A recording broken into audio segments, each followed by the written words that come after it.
to them that decree unrighteous decrees, and that right grievousness which they have prescribed, to turn aside the needy from judgments, and to take away the right of the poor of my people, that widows may be their prey, and that they may rob the fatherless. And what will you do in the day of visitation, in the desolation which shall come from far? To whom will you flee for help? And where will you leave your glory? Without me Hello, good day. Welcome to Line by Line Bible Studies. We're continuing our study today in the book of Job. We're in chapter 4. We're going to start by reading it immediately, as per usual, as per at some point. I don't know when we started doing that, but that was a good idea. Okay. Job chapter 4. Chapters being arbitrary additions at a later time, by the way. But useful. Then Eliphaz the Temanite answered and said, If we essay to commune with thee, wilt thou be grieved?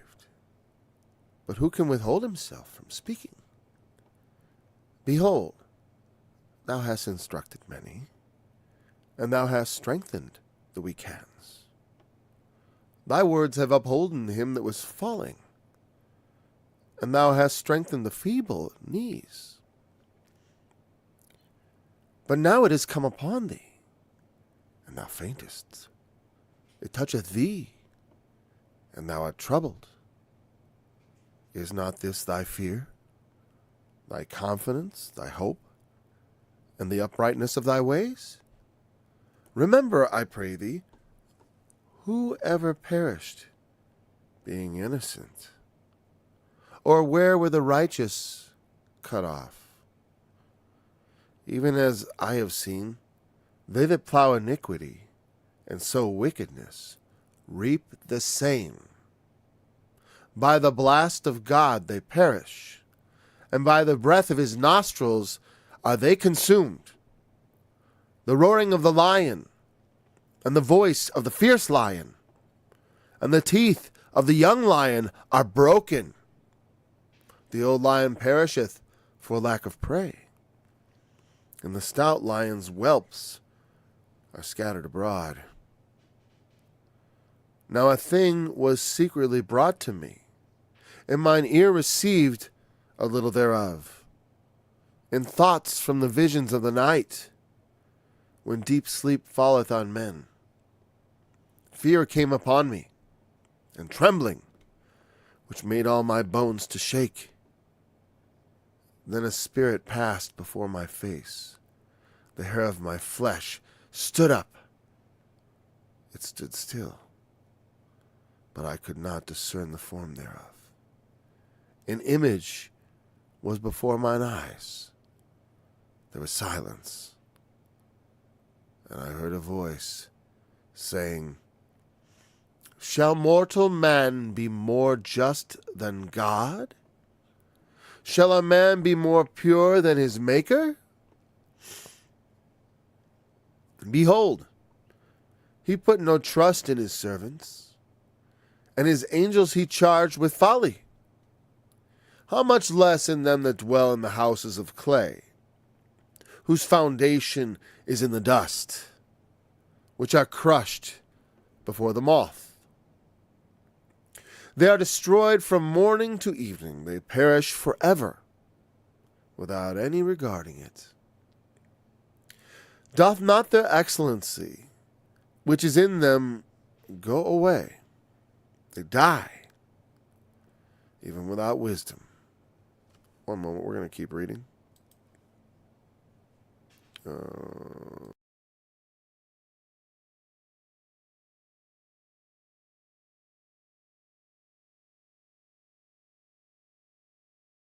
All right. Let's see. Sorry, wrong. I didn't have my window up right. Chapter 5. Eliphaz continues. Call now, if there be any that will answer thee? And to which of the saints wilt thou turn? For wrath killeth the foolish man, and envy slayeth the silly one. I have seen the foolish talking root. I'm sorry.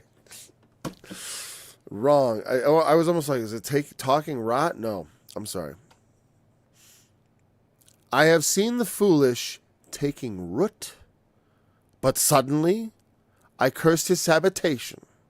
His children are far from safety, and they are crushed in the gate. Neither is there any to deliver them. Whose harvest the hungry eateth up, and taketh it even out of the thorns, and the robber swalloweth up their substance.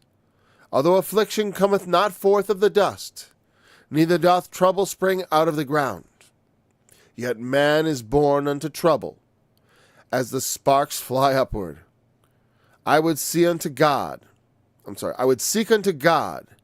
unto God I would commit my cause, which doeth great things and unsearchable, marvelous things without number, who giveth rain upon the earth, and sendeth waters upon the fields, to set up on high those that be low, and those which mourn, that those which mourn may be exalted to safety.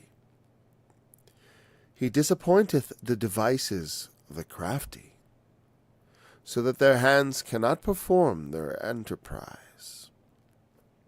He taketh the wise in their own craftiness, and the counsel of the froward is carried headlong.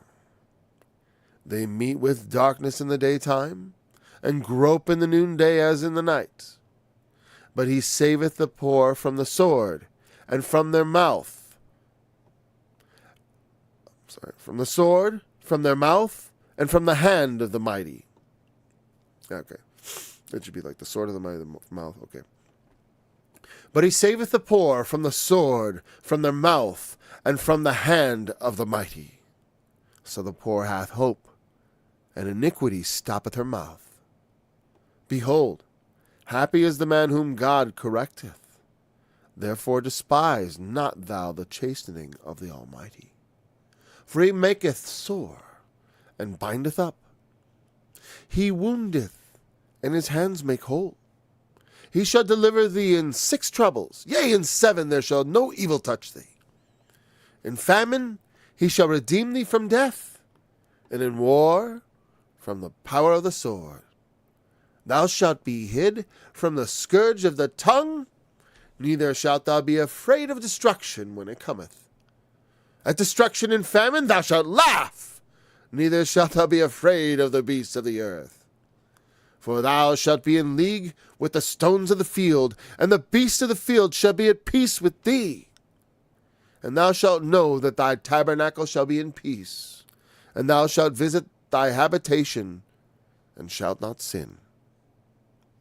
Thou shalt know also that thy seed shall be great, and thine offspring as the grass of the earth.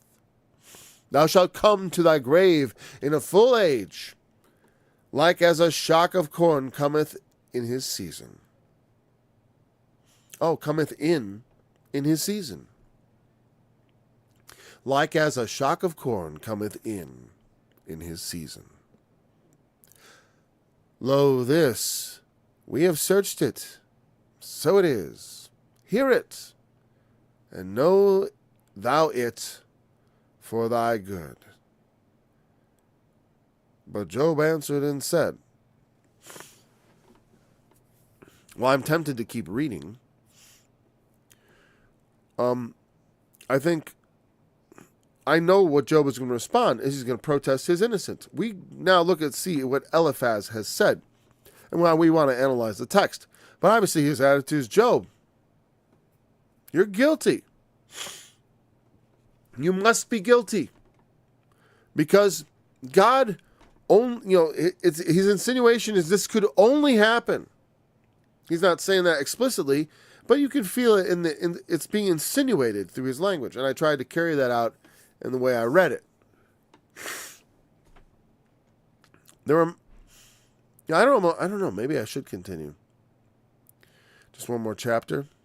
I think I will, because because the analysis is kind of what I just said, and I want to go through it in detail. But a lot of it is it's just going to be like, well, that's true, and he's right, but he's also wrong, because Job isn't guilty of anything. And the idea that, and it's so I think it's so beautiful when you consider in juxtaposition with the sufferings of Christ. Because for some people, cursed is everyone that hangeth on a tree. He's a man whom God has cursed. Or as far as he's suffering something, there's no way that could happen to someone unless God was angry with them. But skin for skin, willingly, he gave himself. That's sort of like the answer. Skin for skin. Yes, a man will give a lot to save his life. But what kind of man will give his life to save others? And that's kind of God's message through Jesus. It's like, I'm also willing to suffer these things. Because you know what? Well, I talked about part of the answer is God's glory. But also, when you suffer these things in faith, your glory in him. Because he glorifies us through the things we suffer. No guts, no glory. There's not a lot of glory in like growing up rich and dying fat. Quite frankly. I'm going to continue to read a chapter. Sorry I did so much commentary before I continue reading, but I somehow feel we're going to move through those two chapters rather rapidly. Because I think what he's saying is quite clear. And Job's response, I believe, is only chapter 6. Yeah.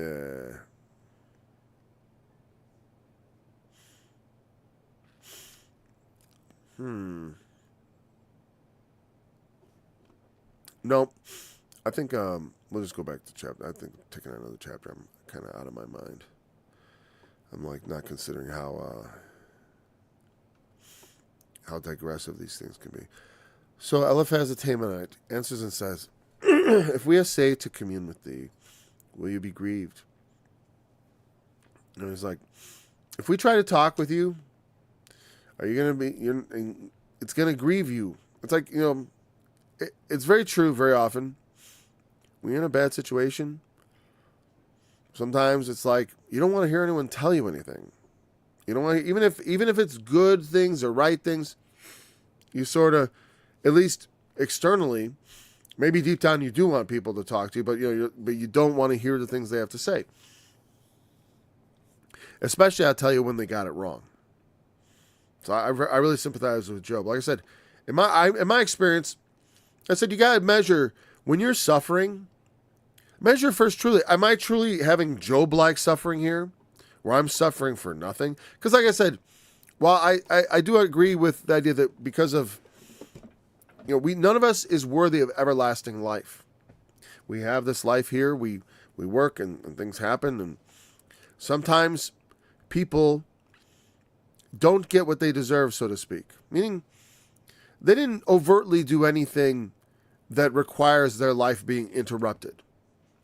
God says, after we ate from the tree of the knowledge of good and evil, we're destined to die. And so we're all destined to die.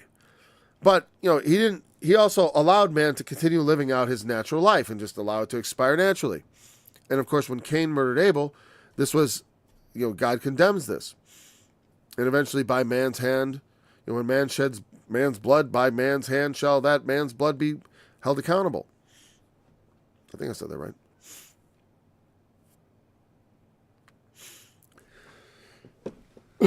So, we don't have a right to live forever by any means. And it's hard to call, but by nature, of our creation, no one has the right to interfere with your life. You know what I mean? No one has the right to come and take your life away. That's why you have the right to life.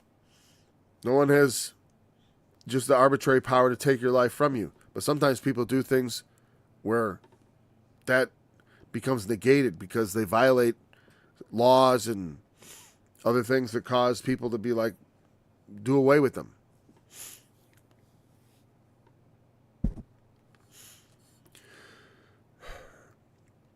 So, and that's when we talk about innocent people dying, because what we're saying is like when they die, and like as Jesus said, do you think the people upon whom the Tower of Siloam fell, do you think that they were greater sinners? Because in those days, they very often thought that when something terrible happened to people, like the airliner that crashed, that had that helicopter fly into it over by Washington, like some people's impulse is like, who was on that plane that the government wanted to silence or something like that, okay? And I'm not subscribing to that or anything, but like that's their instinct. Like there's some reason. But sometimes there's not a reason. Sometimes it's not a arbitrary punishment. But on the other hand, like I said, from the perspective of God, he doesn't owe us a living. He does not owe us. And Job, when he sees the pain of life, he looks back on his life and he says, I wish I'd never been born. Because of just seeing all this pain. You think about your children and stuff, but before I had my children, like after having my children, I feel this Job much differently. Before I had my children was this potential. I didn't know who they'd be. They could have been anybody, literally, not quite anybody, but from innumerable base pairs that my wife and I could have paired. Who knows? You don't know how many there'll be. When you're young, you have a lot less to lose. You don't realize. And Job has lost a lot. And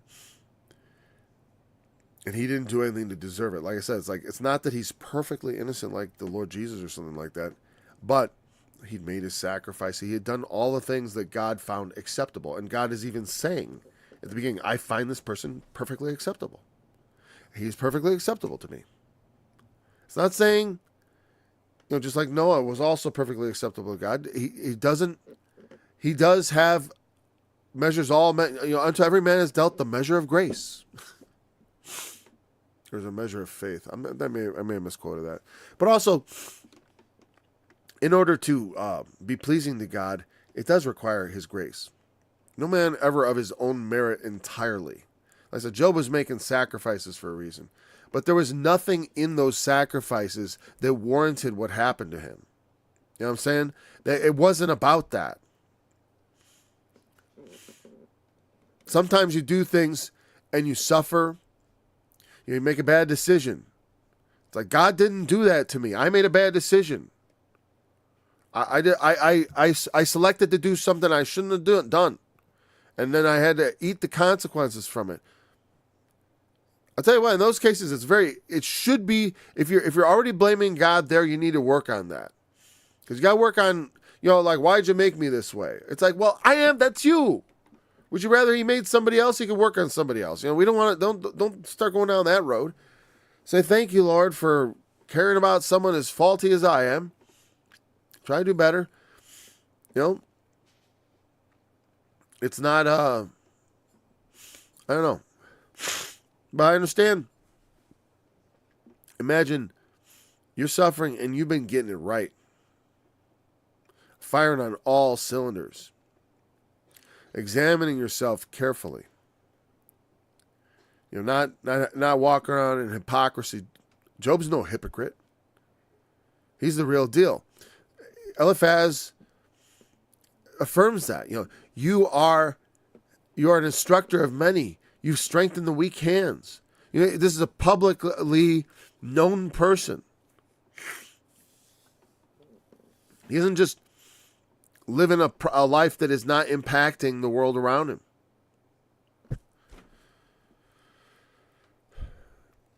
Thy words have upholden him that was falling. You have strengthened the feeble knees. That's the intellectual side of things. But whatever, he is having an impact. Sometimes words are enough. Sometimes all people lack are the right words. They've got all the money in the world. You think about our country, it's so rich, but it's so filled with sick people, mentally sick people.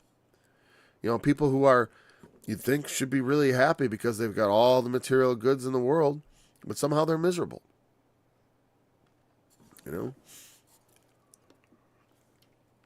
See, I don't have all the material goods in the world, but I realize it's like, I don't really feel like what? Fancy cars break too, and it's more money to fix them. Fancy houses break too, and it's more money to fix them.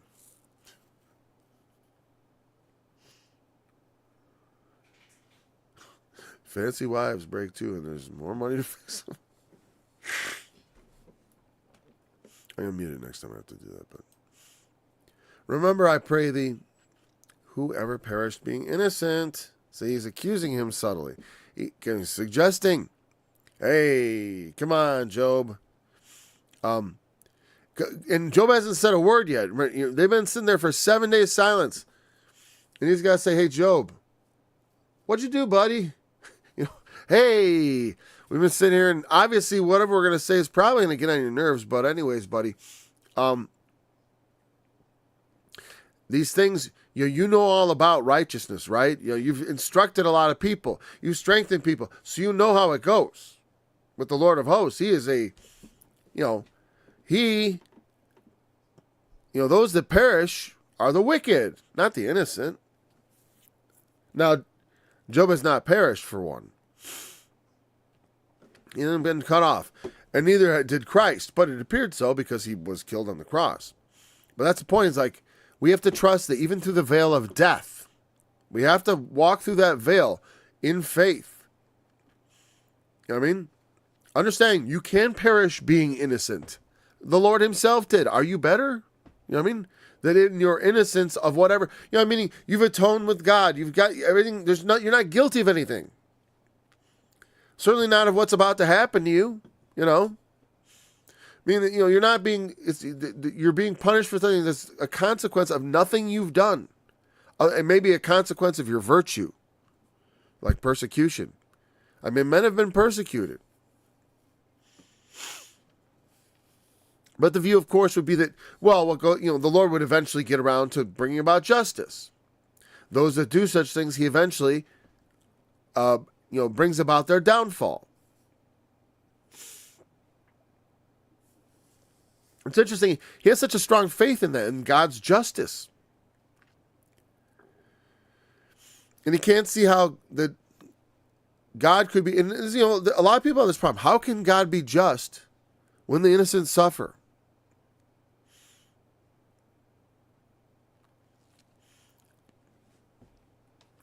Because when the innocent and the upright face injustice and suffer, it is glory. Even if, and while it's a terrible thing, there's glory there because we are facing, especially now when it happens to little infants and terrible, it's like, it's terrible. It is terrible. But I don't know, someone who's conscious and who's, what Job's going through, he's lived a life. He's got things to lose. I'm going to tell you what, when I was a little kid, when I think about the things I was stressing about, it was a lot less. I didn't even know what problems were. Come on. Anyways, but point is, when we suffer for righteousness' sake, happy are those which suffer and are persecuted for righteousness' sake. That's what I'm saying.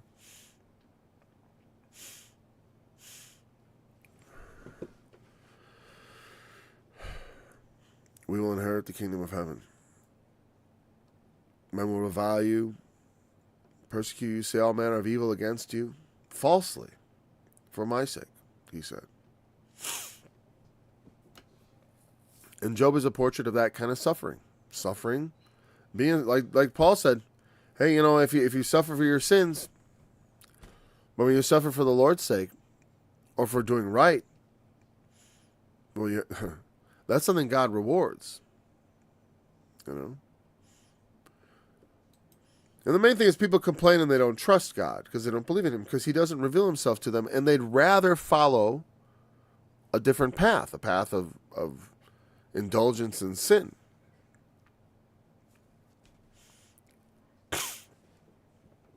Also of covetousness and thievery. So, I've also seen it. Where were the righteous cut off? Huh?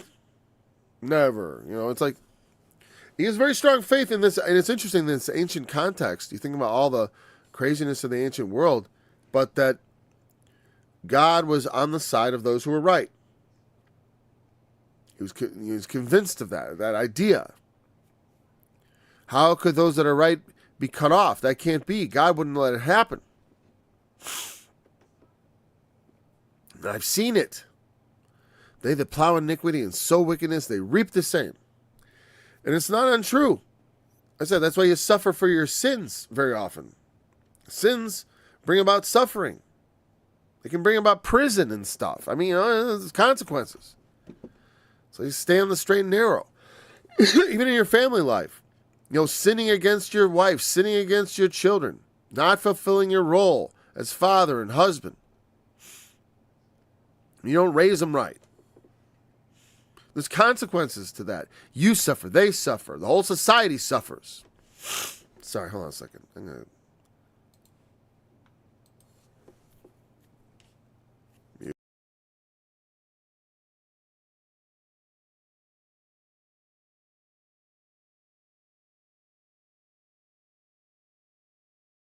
right before I started this, I was outside up the electrical pole.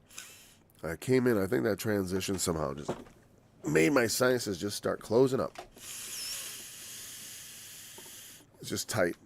It's not runny nose, it's just real tight. So don't be grossed out too much. Try not to make a lot of noise. I got complaints about that years ago. All right. You reap what you sow, right? You reap what you sow. Like I said, but Jesus also, you gotta understand, that's not absolute. That is not absolute. That is sort of. Otherwise, where is the mercy of God? If all we ever do is reap what we sow, what hope is there? You know what I mean? I mean, there's some hope, but you reap what you sow. Okay, well, you live a long time and then you die. Because what is it? How am I going to plant eternal life that I could reap it? You know what I'm saying? Like, we know, as Christians, we believe we know the way. The way, he is the way. Yes. Sow to Christ and reap everlasting life. But that's the point.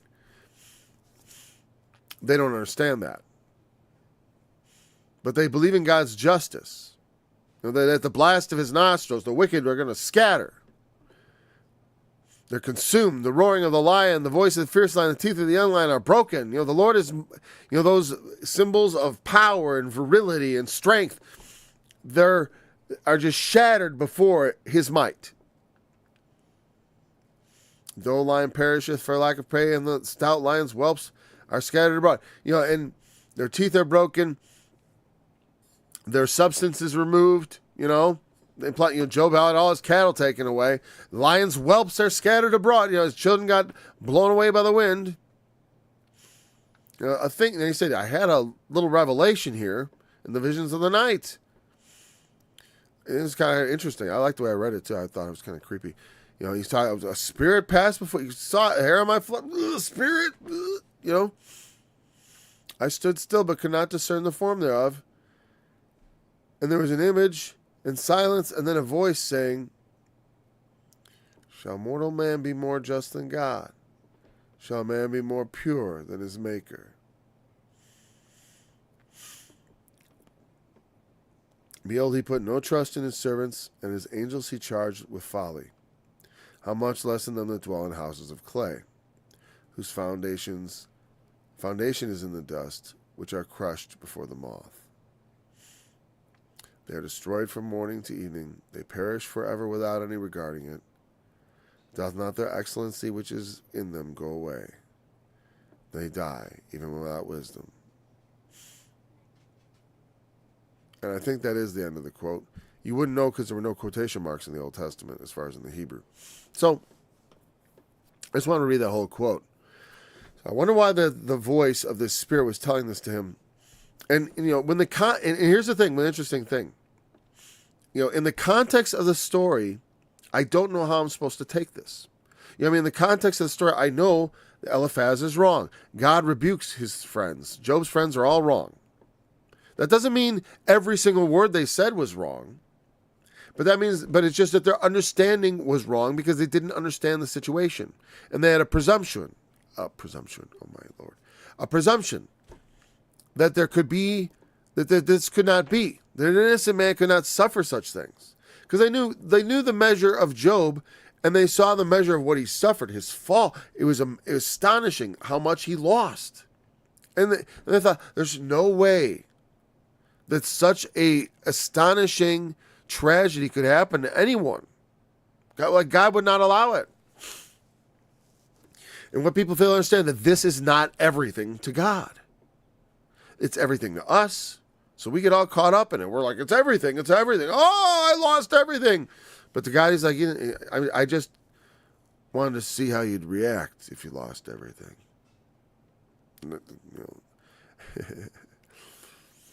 Is that kind of cruel? Well,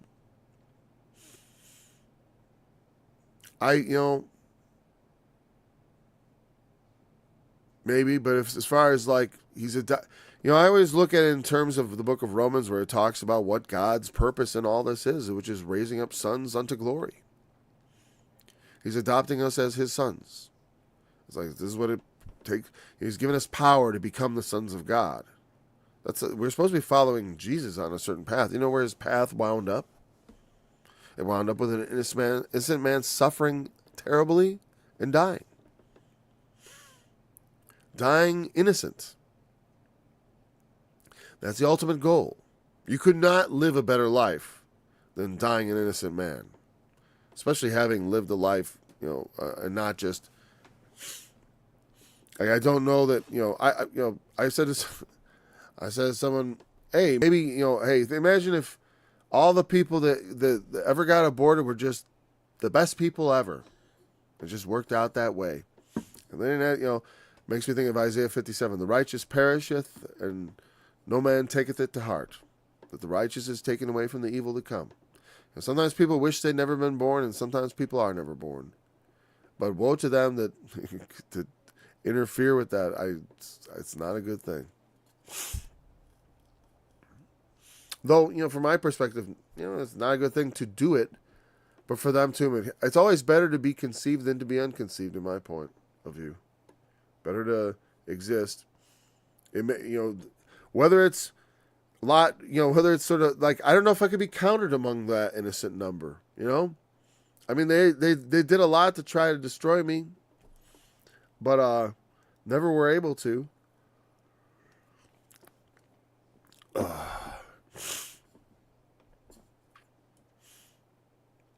I was a traumatic birth. That's what I'm talking about. I think my head was squished. I had a big cone head. I can show you a picture with like a big out the side of my head. Oh. Things can go wrong. I'm glad I lived, though. Even if it is harder to live than to just die young. I get it in a sense, because it's like, if you think about it in the terms of the long-term thing of like trying to work hard in this world to get all you can, and also thinking that maybe this is it. Maybe this is it. I try to do a little bit of both, of like living as though there is more to gain, and also as though this really counts. Because I don't want to be like that, like say, so heavenly minded and no earthly good. You're supposed to be earthly good. You know what I mean? You're supposed to be both. What we do here matters. How we live our life here matters. How we treat other people, what we do with what we're given. That's the parable of talents and occupy till I come. It matters the way you live your life. We gotta make sure we bring things into alignment. You don't want to just act like you can just do whatever the world's doing and then it'll all be fine, it'll all work out. Don't worry. Yeah, no, don't do that.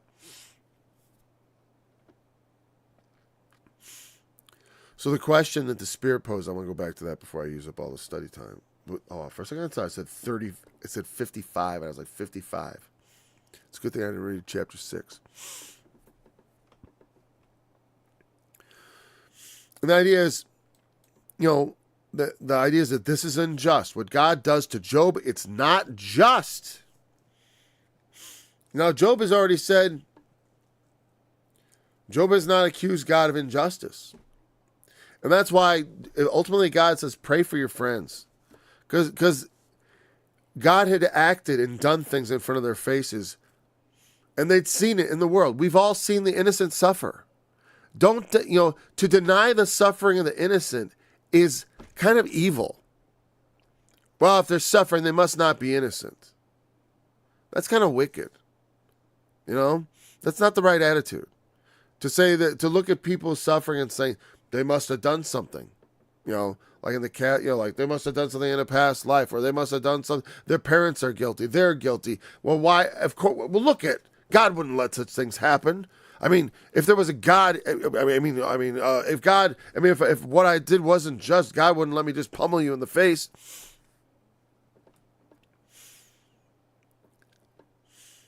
And so, the suggestion that and this is the thing, men do think this. They think they're more just than God. And he had the right instinct. I think there's something correct here. Man is not more just than God. And Job wasn't trying to justify himself more than God, but because he's suffering something he doesn't deserve, and God is allowing it to happen, the argument is like, well, that's not just. And I mentioned it before, but, Jesus talked about this in Matthew chapter 20. I'm only going to read a small part of it. It's the parable of the workers' wages. God's view on justice is not what we think.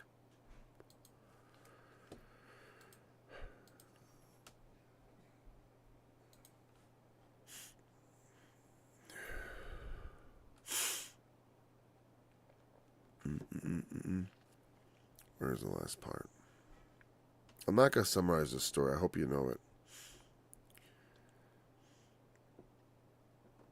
I'll just come here. The Lord of the vineyard said unto the steward, call the laborers and give them their hire, beginning from the last unto the first. And when they came, they were hired about the 11th hour, who had only worked 1 hour. They received every man the full wages for the whole day.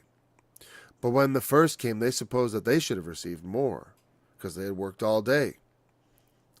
Effectively, was it 12 times 12 times as many hours or something like that. It was a 12-hour day here, I believe. Or whatever. And when they received it, they received the same thing, a day's wages. They murmured against the goodman of the house. These last have wrought but 1 hour, and thou hast made them equal unto us, which have borne the burden and heat of the day. But he answered one of them and said, Friend, I do thee no wrong. When God does things that like I said, he's being gracious. He's doing something that's his prerogative because he's God. So, for example, he hired all these people, and some guys worked all day, and a few guys worked just an hour. And there were people in between, right? But he paid everybody the same thing he had agreed to the guys who worked all day to pay. And he started with the ones who worked all day, and the guys who worked all day, he started with the ones that worked just an hour, and he ended up at them, and they were like, this is not fair. And it's not fair. It's generous. And the generosity of God, you know what I mean? God's perspective is that he is generous. And our very existence is a byproduct of his generosity and sharing life with us, enlightening our eyes with that light that is consciousness. Extremely generous to allow us, who are beings that are we're fallible. We're flawed. And it is generous to propose to redeem us from these flaws and from our beast-like status,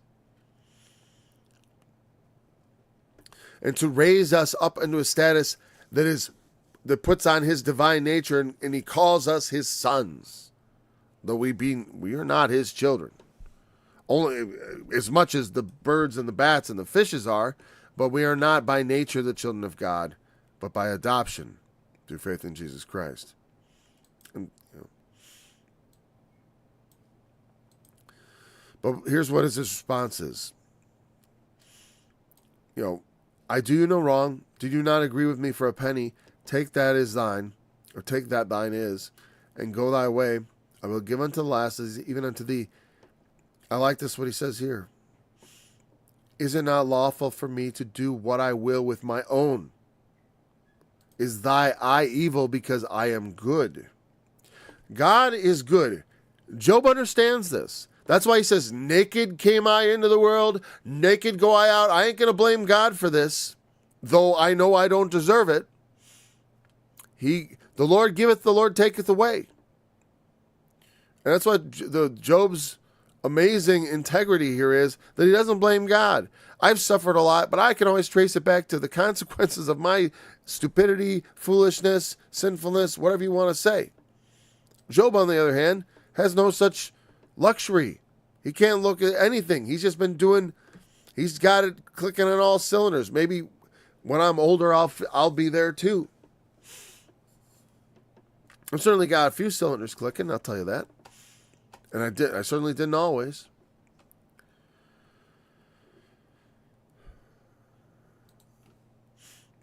So, shall mortal man be more just than God? No, but do you understand what justice is? What do you mean just? Man, you cannot judge God as a peer. The end message of Job is that God is God, and he does what he wants. It's not like, it's not for you to question. He's not a man. He knows what he's doing also. That's why there's a lot about faith and trust. You got to do what's right and trust in God that he's going to do what's right. It's like, but it doesn't seem like it's working right. Just trust. And you do what's right. You think you're more just than God? Forget it. And Job's never said this. If I was Job, I'd really be annoyed when he says this. Because I'm like, I never said I was more just than God. But he's saying, well, you're saying that. You're saying, he hasn't said it yet, has he? Well, he gave his lament. They heard him lament. First Job spoke. I'm sorry. They had heard him speak. Did I say they heard him speak? They were silent for 7 days, and then Job spoke first. I don't know. I'm sorry I got that wrong at one point. Whatever. Like I said, I can get things right and wrong. I've been known to make mistakes. Especially that kind. Because that's really a very minor point. The moral point, I think we've got right. All right, where we got through that, let me see here. Mortal man, he puts no trust in his... the Lord is high above everything. Servants, angels with folly, things that are higher than us. We, I don't know what that meant. We have no control over. He counts as nothing. How much less them that dwell in houses of clay? That's referring to our bodies. Houses of clay. Temples of clay. Whose foundation is in the dust. We're just made of the dust of the earth. It's something, human beings have known for a long time that we are made of the things of the earth. We come from the earth. That's our, the story in Genesis. Man was made of the dust of the earth, and God breathed into his nostrils the breath of life, and we became a living soul, which are crushed before the moth. I don't know, I was thinking when Jesus talked about where moth and rust doth corrupt. So it's some sort of, it's a metaphor, obviously, because a moth is a very light thing. But it also is a thing that devours. It lays its eggs, and then they devour, and the moths come out. So, over time, just like a lot of things, like over time, the way a river water can cut through a rock, so also over time, things like moths and rust break things down and corrupt them. And so, what he's saying is human beings are weak, like things that the moth, like like the way it talks, they do wax old as a garment. Speaking of human beings, the flesh is called the tabernacle of the flesh, and we put it on like clothing. And the moth is, of course, well known for their laying their eggs in clothing and destroying them. So I think that's what we're talking about. They are destroyed from morning to evening. They perish forever without any regret. A lot of people die and nobody cares.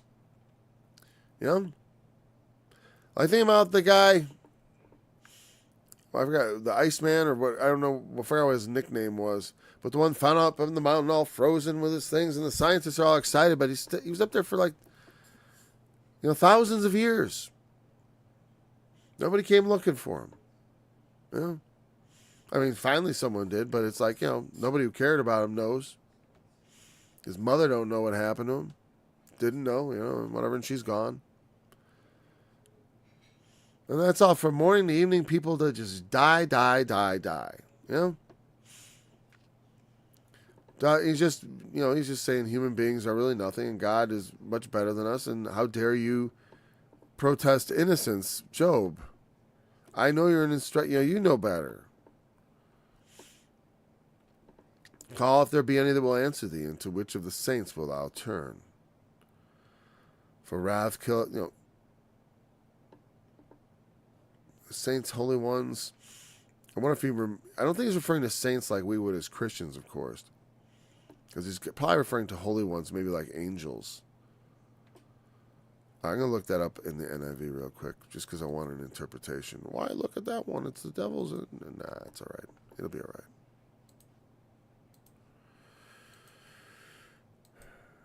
We got 15 minutes to wrap this up. To which of the holy ones will you turn? Yeah, whatever. It's fine. I'm not sure what he means by that. But like maybe as an advocate. Because I suppose the way, like how it says of children, it says their angel doth behold the face of the Lord. And Jesus, and speaking of the children, their angel doth behold the face of the Lord.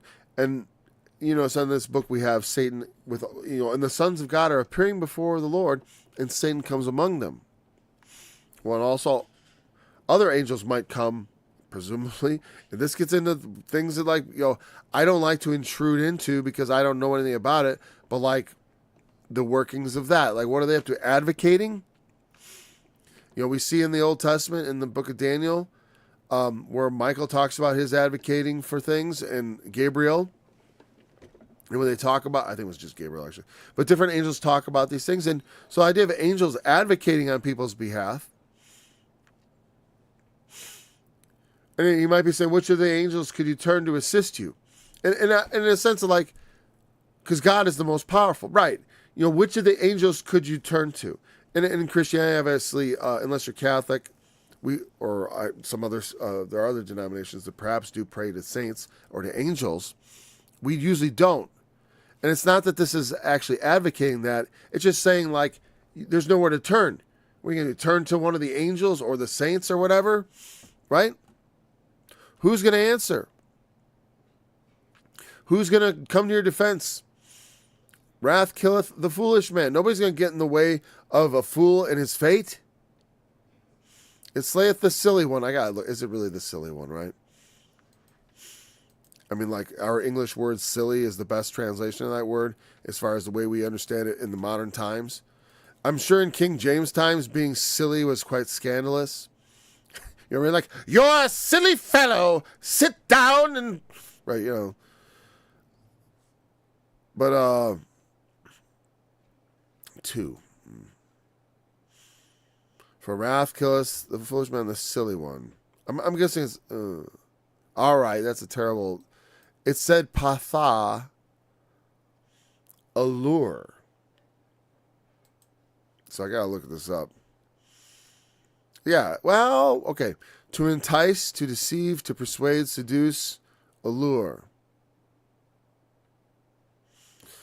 So in this sense, it probably means the delusional one, the one who is subject to enticement or deception or persuasion. Yeah. Yeah, envy slayeth. When people want, there are things, wrath, envy. These are serious things. So Jesus said, whoever's angry is in danger of the judgment. You got to be careful in judgment. Careful in anger because you're in danger. Wrath and envy lead to sin. I've seen the foolish taking root, but suddenly I cursed his habitation. I didn't read that very well because I was like, I don't know what that means. It's hard to put an inflection on something you do not understand. What about his habitation? Suddenly I cursed it. I've seen the foolish taking root. Okay, I get that. But suddenly, I just need to send another translation. That's just all. I've seen the fool taking root, but suddenly his house was cursed. Okay, I get it. Now it makes sense, right? Okay, he was taking root, but suddenly, it's not that I cursed his habitation. It's just his habitation became cursed. His children were far from safety. Again, Job just lost his kids. It's kind of a nasty thing to say. But, he's saying, hey, Job, confession kind of heals the soul here. I think that's his attitude. He's like, hey, because there is a way back.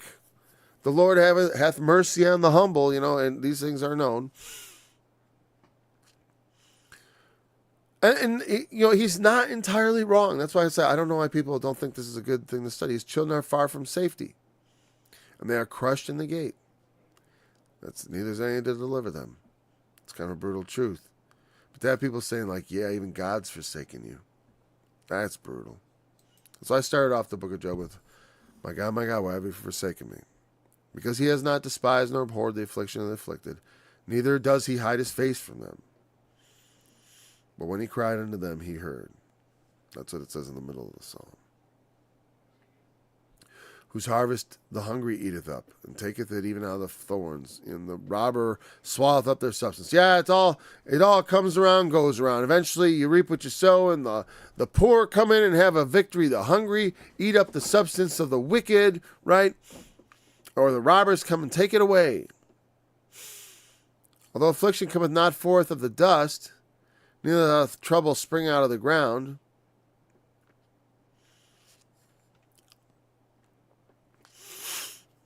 Yet man is born unto trouble as the sparks fly upward. I wonder what let's see what it says. For hardship does not spring from the soil. Forget that. Nor does trouble sprout from the ground. I don't know, man. Maybe you should read Genesis again. And sorrow, what he said to man about what he would plow, and in the dust of your brow shall you eat it all the days of your life as you work your miserable life out until you die and go back to dust. Cursed is the ground for your sake. I don't know. I'm glad I don't have to totally agree with everything he says. But I'm going to say it like this. I think what he's saying is like we say money doesn't grow on trees.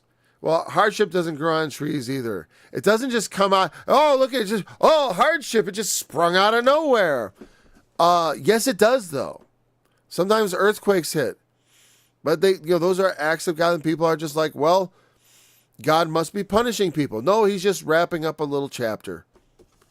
It's just because our lives don't matter as much as we think they do, especially in light of the judgment of God and the resurrection of the dead. We have knowledge of this. A lot of people have had knowledge of this. But our knowledge and understanding of how the world works is not a prerequisite for God to be justified in all his doings. And when it comes to the judgment, we're going to find that he is justified. Because everyone's going to be standing there and you're going to be without excuse. People are like, I don't like this, I don't like that. It's like, hey, if you're doing what's right, fearing God, so to speak, and doing the right thing, you shouldn't have anything to be afraid of.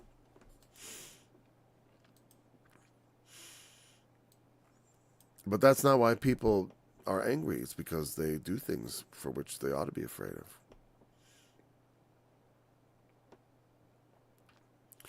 So they say, man is born in trouble. Surely, that's kind of what I was thinking about, but sparks. When the sparks going upward, it's like once you get fire going, Once you have man, what he's saying is, man, when man is born, it's like kindling a fire. And, where there's smoke, there's fire. Where there's life, there's sparks. Where there's sparks, there's flame. I would seek unto God. And unto God would I commit my cause, which doeth great things and unsearchable. Turn to God. Marvelous things without number, which giveth rain upon the earth. He reigneth on the just and the unjust. And sendeth waters on the fields, to set up on high those that be low, and those which mourn may be exalted to safety. He disappointeth the devices of the crafty. And we know these things. We read this all in Psalms. And then also in things like Proverbs. Again, the wicked are taken in the snare, yes. But sometimes it's not all, like in Ecclesiastes, he says, I see the wicked go down in peace, man. And it isn't until you consider, well, there is a judgment. You have to trust it. Because sometimes it doesn't seem like all things work out good. Yes, sometimes we get hints of that judgment in the world. The world is not totally unbearable. In fact, except that we make it so unbearable as humans for our lack of fear and trust that God is going to judge. It's one of the biggest things. I think the modern age is the as they call the death of God among the elites. I mean, they don't regard him anymore. He might as well be dead. Of course, he's not dead, but he's dead to them. Has led them to do so many wicked and evil things that the suffering in the earth is just getting intense. And I tell you, as I heard Trump talking about I like a lot of what he does, but when he talks about Gaza going in there, we should not go into Gaza. That'll be a major trap. It'll be a snare unto us and a thorn in our eyes. We don't want to have anything to do with that. Stay absolutely out of that. I pray he come to his senses. He taketh the wise in their own craftiness. And the counsel of the froward is carried headlong. I think that implies, like, where froward is like, to and fro, right? To-word and froward is when you're going out of the way. You're going to go toward the right thing, not froward, which is off in the wrong way. So the counsel of the people who are off, they're not right, they're gone the wrong way, it's carried headlong. It doesn't mean in a good sense. So I'm guessing, let me just look at what they say in the NIV. The counsel of the schemes of the wily are swept away. There you go. Swept away is what they say in the NIV. I'm not going to bring it up on the screen. Yeah, they kind of thought this like I was thinking about what I thought immediately. I thought about Judas falling headlong and splitting his head open and dying, and so that's kind of the thought I had going in there, as far as from the King James type of language. They meet with darkness in the daytime. They grope in the noonday as in the night. We are desolate in dead places as dead men. Yeah, Isaiah said a lot of things like that. But he giveth the poor, saveth the poor from the sword, from their mouth, and from the hand of the mighty, from the sword of the mighty, from the hand of the mighty, from the mouth of the mighty, all the things the mighty might do against the poor, the God saveth them. And he does, ultimately. And oftentimes right now. And whatever we can do to make that more, Jesus said, I'm come to set fire on the earth. What will I do if it already be kindled? If Jesus has come to do justice to the poor, what's he going to do if he found you doing justice to the poor? Are you kindling that fire? You want trouble, kindle the right kind of fire, and you send the right kinds of sparks, and good things will happen. So the poor hath hope, and iniquity stoppeth her mouth. Iniquity being personified there, she shuts her mouth. Nothing more to say. Nothing more to add. Because God does justice. That's his ultimate message. Happy is the man whom God correcteth. Like I said, right, I agree.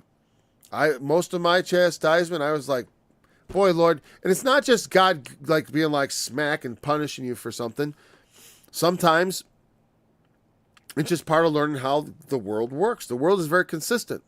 And if you do things against the way the world works, it may not work out for you. And I screwed up. I invested money foolishly in, this isn't me because I never got involved, in multi-level marketing. I knew people who got drawn into that. I never got involved in multi-level marketing. But Like it can happen to people. You're like, oh, God, why'd you let that happen to me? It's like, well, you know what I did when I got confronted with that? I researched.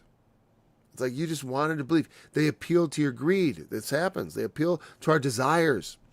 And they seduce us. And we're led away because of our sinful nature and seduced. And then we end up in a bad space and we start blaming God. No, no, no. Happy is the man whom God chasteneth. Despise not the chastening of the Lord. That's in the New Testament too. Nothing wrong with that. But he's wrong in the way he's applying this to Job. Job is not being chastised. And God, that's why God's going to come down and tell these guys off. You're wrong about my servant Job. And you don't know what justice looks like. You don't know what I'm up to or what I've been doing. As the heavens are higher than the earth, so are the Lord's ways higher than man's ways. For he maketh sore and bindeth up. He wounds and he heals. It's like from, I wound and I heal. I kill and I make alive. Neither is there any that can deliver out of my hand, saith the Lord. Deuteronomy 32, the Song of Moses. His hands make whole. He wounds, he makes heal. Remember that part, he does wound also. We forget that. We know he makes whole. That's about right. And that's also, does foreshadow somewhat his deliverance ultimately. Yes, sometimes he brings us into trouble. He shall deliver thee in 6 troubles. He's very optimistic. In 7 there shall no evil touch thee. Sometimes he will let the evil touch you. And that's your opportunity for true glory in the face of evil, to maintain your integrity as Job did, as Jesus did, as the apostles did when their ultimate test came. Sometimes we fail the lesser tests, but we got to be faithful in that which is least and become all that he has called us to be, all that he is willing to make us, because we are his workmanship in Christ Jesus. You will not be afraid of destruction when it cometh. You're not going to be afraid of anything. The scourge of the tongue, nothing. Words, nor yet actual consequences. At destruction and famine thou shalt laugh, neither shalt thou be afraid of the beasts of the earth. You got ultimate, it's like Satan saying to Jesus, throw yourself off the temple. You know what I mean? You think that this is absolute ironclad protection. And the problem is it's not true. And it leads to a false kind of thinking. It leads to blaming victims. And that's why the book of Job is so important. Because you should not blame victims and people who are suffering. They used to do that. That's wrong. When people are suffering, you don't go, well, they must have done something wrong. Shut up. Stop it. That's what this book is about. Stop blaming victims. And saying it was their sins. When it's like, they didn't do nothing to deserve that. Not at that time. Yeah, we all are going to get old and die eventually. But they didn't have someone break into their house and cut their throats. They didn't deserve that. That's the point. You don't have to be perfect to not deserve that. That's why we punish crime. Your seed shall be great. His seed were great, but his seed will be even greater, as we will find. Offspring is the grass of the earth. You can't get rid of the grass hardly sometimes. It can be very tenacious. I'll tell you what, it can be quite tenacious. I'm not going to digress. Your tabernacle shall be in peace. Visit your habitation and shall not sin. So it's like, well, because here's the thing. Your life can be a sin to you. Just like that guy in the parable who was, built, he didn't have barns big enough for all his goods, so he built bigger barns, and he folded his hands and said, I can now take my ease. I have all I need. He was just thinking of himself. He's just amassing wealth. Thou fool, tonight your soul is required of you. And whom shall these things belong to? They're going to go to somebody else. You lost your opportunity.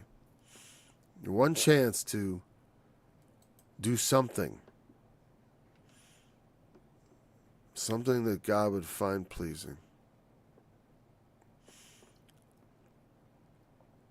You're going to live out a full life, like as a shock of corn cometh in his season. You're going to be just like things ought to be. Just the way things are. Like I said, Hey, a full life. That's all people want, right? If I can get that full life, I don't expect to. Hey, I don't expect to live forever. But can I just live to 90? You're right, healthy. Just I'll drop dead at 100. I just walking down the street in good health, right? People like to live long as they have their health. And for some people, it's not their health only, right? It's their appearance.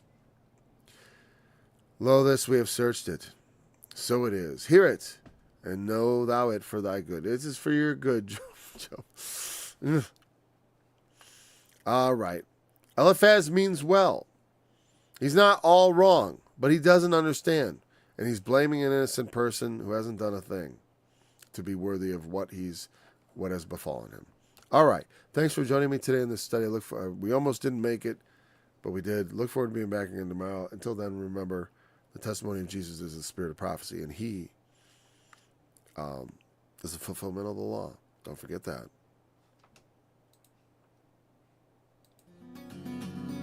Stretch out still. Woe unto them that decree unrighteous decrees, and that right grievousness which they have prescribed, to turn aside the needy from judgments